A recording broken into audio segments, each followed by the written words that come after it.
Welcome back, Year 8. I hope you've all had a very good half term, and now we're back to doing some maths.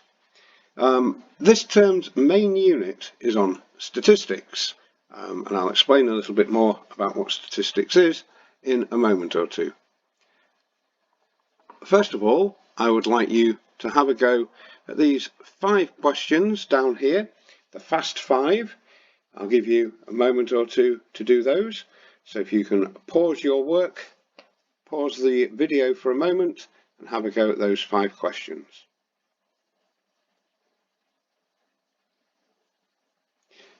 Okay, let's mark them and see what you've got.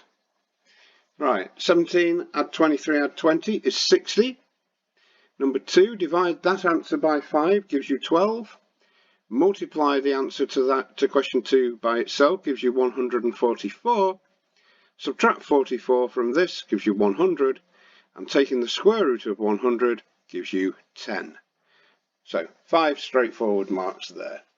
Now, let's have a look. Our objective for our first lesson on statistics is to find the mode and range for a set of data.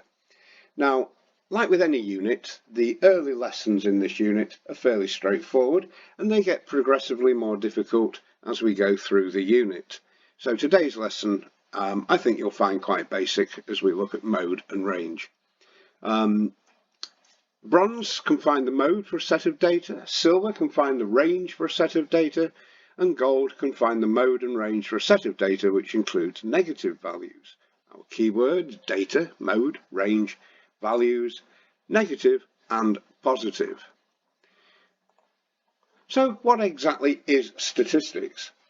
Well, statistics is a branch of mathematics which deals with data collection, organisation, analysis, interpretation and presentation. Quite a lot of big words there, which you will gradually get to understand over the course of this unit. When you've got statistical knowledge, it will help you use the proper methods to collect the data, employ the correct analyses and effectively present results. Statistics is a crucial process behind how we make discoveries, make decisions based on data, and make predictions. I can also tell you that careers in statistics, for people who understand statistics well, can earn you major salaries, massive salaries. And there are careers in statistics all over the world, very interesting careers, and you'll find out more about those as you move through school and college. So, in essence, statistics is the science of collecting, organising, presenting, analysing and interpreting numerical data to assist in making more effective decisions. Okay, so just think about that for a second or two. It's all to do with data, looking at data and making it make sense. And here we are on the start of our statistics journey, looking at the very, very basics. So, the mode, first of all, the mode. And the mode can be defined as the number that occurs the most times in a set of data. So if we've got a set of data values, 4, 7, 5, 4, 2, 6, 5, 4, the number 4, 4, 4, that appears the most times. So we say the mode equals 4. Here's another set of data, 9, 13, 2, 7, 9, 4, 2. Now if you look, the number 9 appears twice and the number 2 appears twice. 2 and 9 appear the most times, so the mode is 2 and 9. You can have 2 modes. You can have 1 mode. You can't have 3 modes, by the way. You can have 1 mode, 2 modes, or in this case, where no number appears the most, there we've just got a string of numbers that only appear once each, we say there is no mode. So 1 mode, 2 modes, or no modes. Alright? Otherwise, well, those are the only possible solutions there are. 1 mode, 2 modes, or no modes. Now, we're going to do some questions on this. Here are the questions. Now, when you look at that, you might think to yourself, oh heck, I don't want to do all those, which is fine. I don't expect you to do all those. We have bronze, which are very straightforward and easy, silver, which are a little tougher, gold, which are a little tougher still, and then of course the extension ones, which include decimals and negative numbers. Now what I want you to do in a moment is I want you to select a fair selection from this set of questions. You might choose, if you are a little unsure of what I mean by the mode, you might choose to do bronze and silver. If you think, oh, this is really straightforward, you might choose to do gold and extension. Or you might choose to do a few of each, the first 3 questions in each category. I will let you make that selection yourself, so long as you do a representative example and get it firmly embedded into your head what we mean by the mode. I will put the pause button over here, and I want you to pause the video whilst you have a go at some of these on a sheet of paper, have a go at some of these questions, and then once you've paused it, once you've had a go at some questions, we'll then move on to the answers. Okay? Have a go.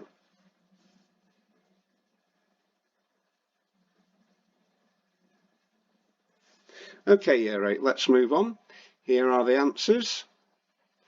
Mark them, please. See how you've done.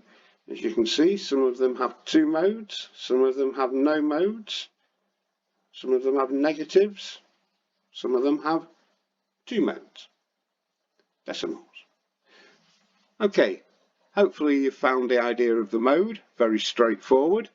We'll now move on to the idea of the range, and the range is also very straightforward. With data, we're also interested in the largest number, the highest number, and the lowest number. And the difference between the two is what we call the range. So here's a set of data, 3, 7, 5, 9, 2, 6, 5, and 4. The highest number is 9. The lowest number is 2. So we can say that the range is 9 take away 2 is 7.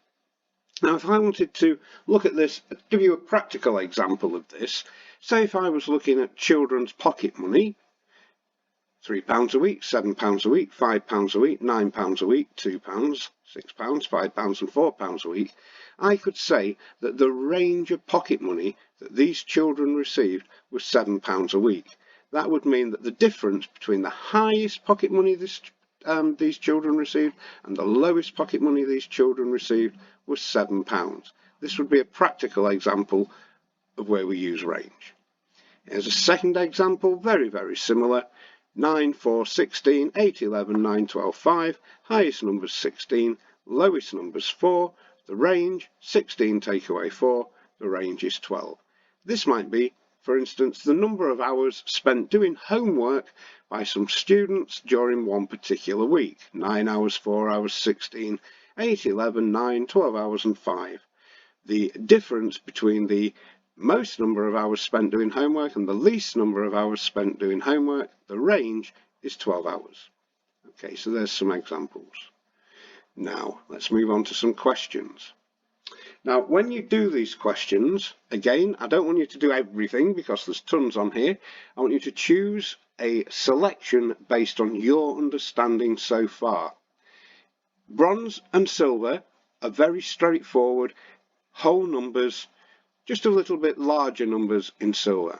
If you go on to gold, you'll notice they include a lot of decimals, so you must be a little bit more careful with those.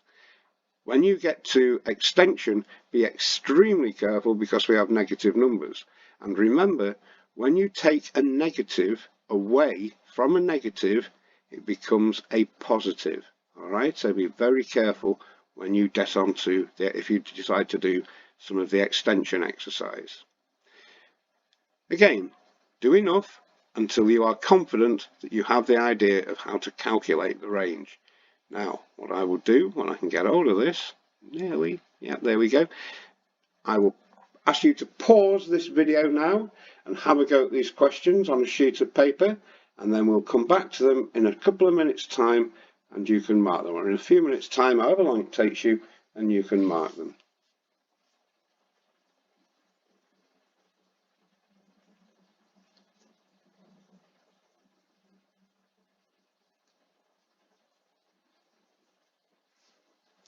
Okay, Year 8, here we go.